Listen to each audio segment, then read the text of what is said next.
Halo, Assalamualaikum warahmatullahi wabarakatuh. Jumpa lagi dengan saya Freddy Sudaryanto seperti biasa di Kasus Jalan Cagak Subang. Malam ini, malam minggu, penuh kelabu, tapi hati merindu bagaikan kalbu menusuk kalbu. Malam minggu ini kita isi dengan sejauh mana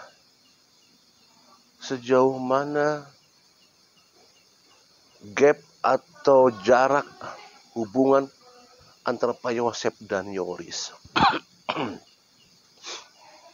Tentu ini adalah suatu pertanyaan yang pastinya bisa dijawab oleh rekan-rekan sahabat sekalian, terutama pemerhati Kasus Subang yang mengikuti dari awal sampai akhir. Bagaimana hubungan Pak Yosep dengan Kang Yoris?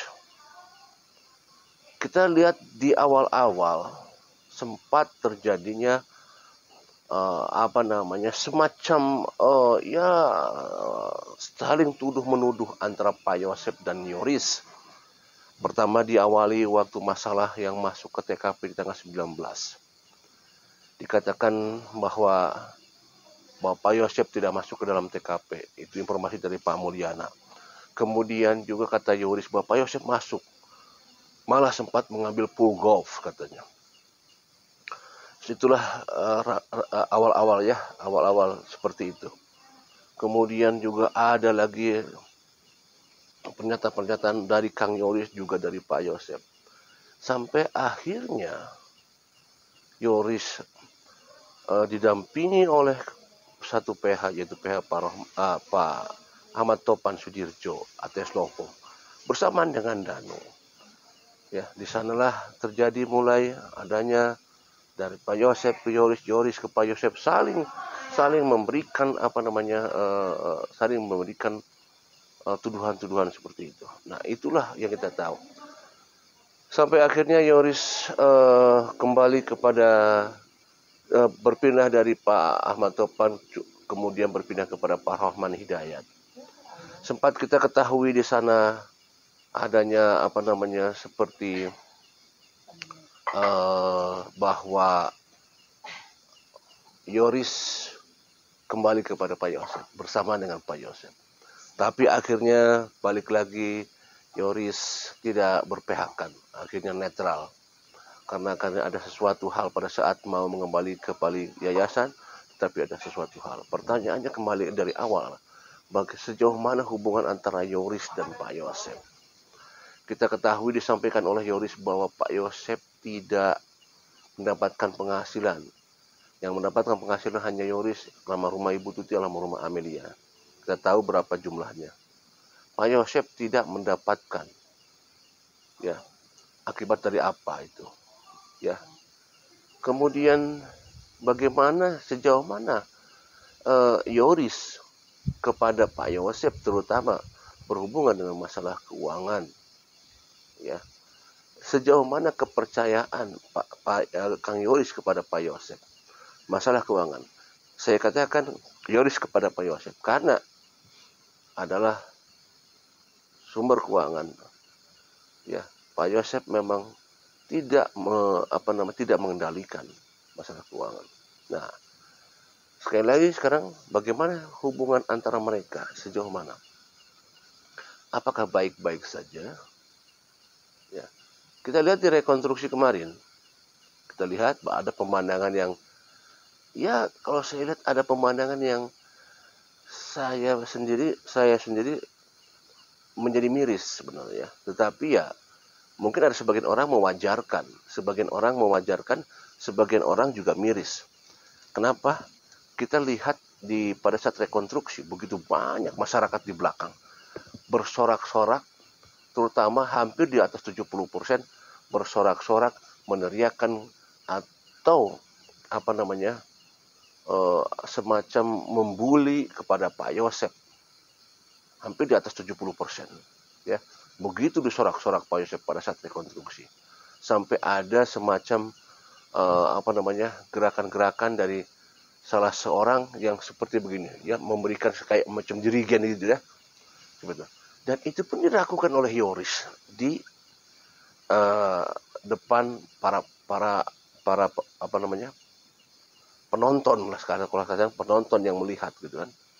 Nah, kalau saya jadi miris ini, kenapa itu dilakukan oleh Yoris pada saat itu? Sedangkan kita tahu di sana adalah orang tuanya, bapak kandungnya. Ya, kita tahu bahwa memang uh, di situ Pak Yosef dinyatakan sebagai tersangka, pelaku utama. Tetapi ya kita lihatlah itu pemandangan yang memang sangat miris sebenarnya menurut sebagian masyarakat. Ya karena ada gerakan tangan dari Yoris seperti ini, gitu kan. Nah, sekarang pertanyaannya sejauh mana sebenarnya hubungan Yoris dan Pak Yosef. Kemudian pada saat sela-sela kemarin-kemarin kita lihat Yoris di wawancara dengan media-media menceritakan tentang masalah Pak Yosef. Bahwa Pak Yosef katanya pernah semacam pakai sikut gitu ya, kita mendengar itu di media itu. Artinya apa ini? Gitu kan? Kemudian ada percakapan video atau percakapan rekaman yang kita lihat Yoris seperti ada sedikit marah-marah kepada Pak Yosef di rekaman itu. Ya, laporkan ke YouTuber gitu kan, ada seperti itu. Jadi sebenarnya apakah rangkaian-rangkaian ini ada semacam gap atau pemisah atau jarak antara Yoris dan Pak Yosef? Apakah ini disebabkan karena Pak Yosef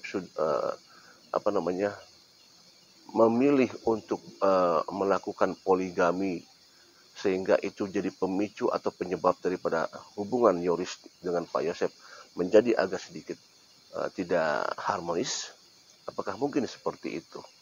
Ya, itu mungkin saja. Nah, kembali lagi sekarang adalah ada hal yang menarik yang yang apa namanya? Yang ada hal menarik lah yang saya memang nanti saya akan ungkapkannya seperti ini. Apa ya? Saya mengungkapkan gimana ya? Ada semacam perkataan tunggu nanti di pengadilan dari seorang Pak Yosef. Tunggu nanti di pengadilan. Pada saat ada seseorang yang mencoba untuk memeluk Pak Yosef. Kata Pak Yosef, nanti tunggu pengadilan. Ini sesuatu hal yang menjadi tanda tanya sebenarnya. Apakah memang Pak Yosef akan membukanya di pengadilan sesuai dengan apa yang pernah kita dengar di media bahwa Pak Yosef mau membongkarnya di pengadilan. Tapi apakah itu mungkin bisa? Ya kita tunggu saja seperti apa nanti di pengadilan. Tapi tentunya sebelum ke pengadilan ya harus P21 dulu. Tapi sampai sekarang kita belum dapat info. Ada info yang saya dapat katanya infonya akan disampaikan di Kejari. Nanti juga saya nanti akan cari tahu dulu lah ya. Infonya akan disampaikan di Kejari Subang. Apakah benar apa tidak nanti kita cari tahu ya. Tapi yang kita bahas sekarang adalah bahwa Pak Yosef mengatakan tunggu nanti di pengadilan. Luar biasa. Assalamualaikum warahmatullahi wabarakatuh.